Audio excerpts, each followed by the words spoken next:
মাদ্রাসা রয়েছে সেখান থেকে মানিকচক পেট্রোল পাম্প পর্যন্ত রাস্তা উদ্বোধন করতে চলেছি, শিলান্যাস করতে চলেছি, মানে রাস্তার কাজ শুরু হবে। তাই আমরা যেনারা এখানে উপস্থিত হয়েছি, সমবেত হয়েছি, আমাদের মাঝে আমরা পেয়ে গেছি আপাতত দায়িত্বে রয়েছেন বিএলএ 1 হিসেবে ডক্টর মোয়াজ্জেম হোসেন সাহেব। তিনি আমাদের প্রাক্তন জেলা সভাপতি এবং আমাদের সাথে রয়েছেন মানিকচক ব্লক তৃণমূল কংগ্রেসের সভাপতি ডক্টর মাহফুজুর রহমান, রয়েছেন আমাদের সাথে জনস্বাস্থ্য কর্মাধ্যক্ষ জেলা পরিষদ কবিতা মণ্ডল মহাশয়া, সঙ্গে রয়েছেন মানিকচক পঞ্চায়েত সমিতির সভাপতি পিঙ্কি মণ্ডল, আমাদের মাঝে আছেন মানিকচক ব্লক তৃণমূল কংগ্রেস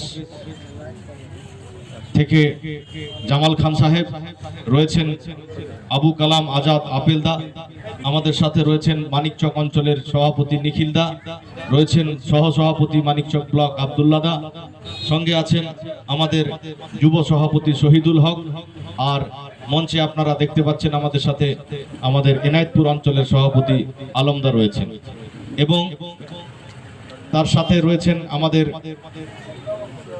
জেলা পরিষদ প্রতিনিধি কবিতাদির হাজবেন্ড আমাদের সাথে এই মঞ্চে রয়েছেন।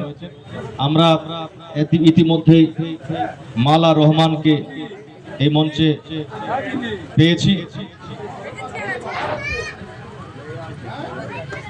জেলা পরিষদ সদস্যা আপনাদের এই এলাকা থেকে। তো এই রাস্তার শুভ উদ্বোধনের জন্য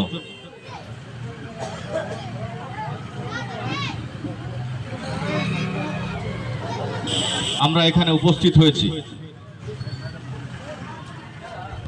প্রথমেই আপনাদেরকে আমাদের মানিকচক বিধানসভার বিধায়িকা সম্মানীয় সাবিত্রী মিত্র মহাশয়া আপনাদের কাছে বার্তা তুলে দেবেন।